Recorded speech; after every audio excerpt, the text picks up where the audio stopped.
Ukraine, we continue to track reports that Kyiv's counteroffensive is entering a new stage. There are claims by the Russians that Ukrainians have launched massive shelling against the occupied city of Tokmak in the south. This, as Ukrainian President Volodymyr Zelensky has met with commanders in Dnipro. You can see that there. US officials say Ukraine's committing more forces to its campaign after nearly 2 months of slow progress. They say the Ukrainians still have troops in reserve, but they are committing the main bulk of their forces right now. There have also been new Russian attacks against the Odesa region. For more, I'm joined by Michael Bociurkiw in Odesa. He's a global affairs analyst and a senior fellow at the Atlantic Council. Michael, great to see you. Just bring us up to date with what you're seeing in terms of developments in Odesa specifically first. Sure, good to be with you again, Isa. Well, I just came back from walking along the port, the coastline, Black Sea coastline here. Of course, there's no ships moving there, coming in and out.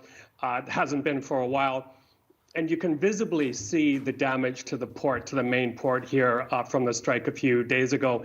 And as you know, there were also strikes on the area around the Danube River, where Ukraine has 3 ports, 2 of which were struck.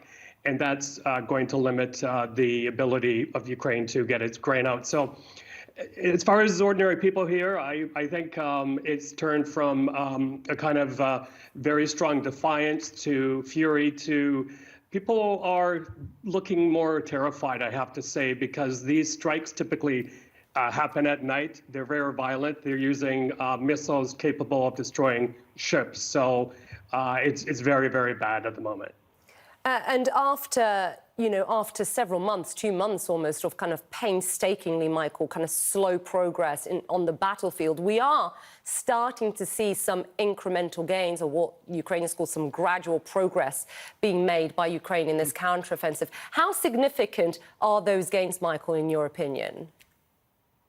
Well, it depends how you look at it. I mean, these are, as you say, incremental gains. But the problem the Ukrainians are facing, of course, is the Russians had time to dig in. They had time to put in lots of barriers, lots of mines. You have areas about 10 kilometers that have different types of barriers that are almost impenetrable to even the Western supplied tanks.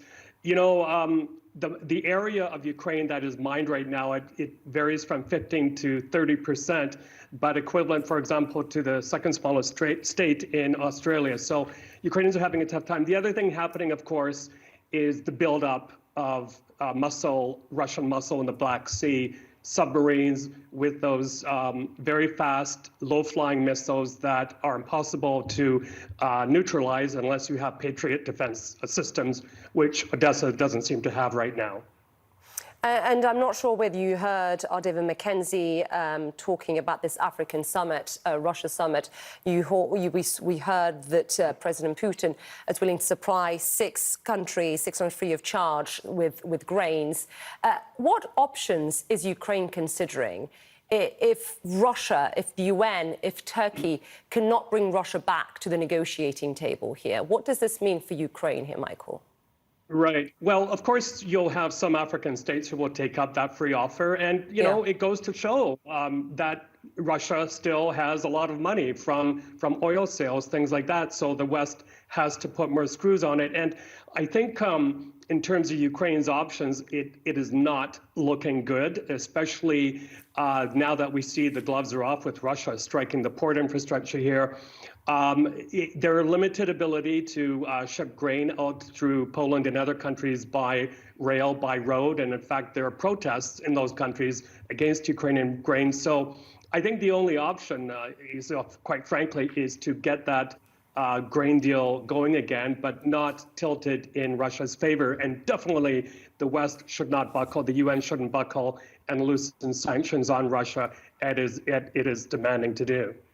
Yeah, so far, at least from those people I've spoken to in the last 2 weeks, Michael, it doesn't look optimistic that Russia will come back to the negotiating table at all. Michael Bociurkiw for us in Odesa. Great to see you, Michael. Thank you very much.